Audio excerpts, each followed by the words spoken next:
నమస్కారం మూర్తి గారు. సార్ నమస్తే అండి. మీరు పోయిన సంవత్సరం నుంచి మొదలుపెట్టారు కదా శ్రీజ హెల్పింగ్ హ్యాండ్స్ ఫౌండేషన్ అని చెప్పేసి చలివేంద్రము. మరి ఇందులో రోజు వచ్చేవారికి మజ్జిగను తర్వాత నీరు కూడా ఇస్తున్నారు కదా. మరి మీ యొక్క ఉద్దేశము లక్ష్యాన్ని తెలియజేస్తారా?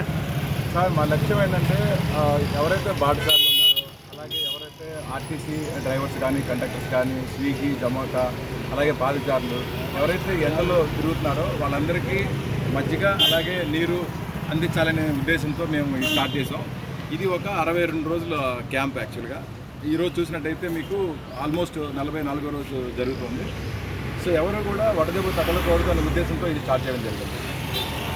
Thank you sir. అట్లాగే మరి రేపు ఎలక్షన్స్ ఉన్నాయి కదా, మరి దాని గురించి మీరేమన్నా సందేశం ఇస్తారా?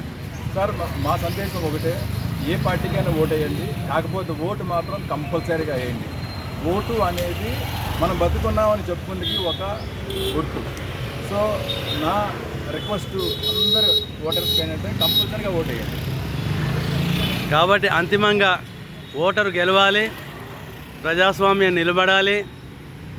మరి అత్యధికంగా ఓటింగ్ చేసి మనం కూడా మన యొక్క బాధ్యతను తీర్చుకోవాలంటారు. ఓటు మన ఆయుధం సార్, ఆయుధాన్ని కరెక్ట్గా యూజ్ చేసుకోవాలి. Thank you so much sir. Thank you sir. Thank you given for your valuable time. Thank you sir.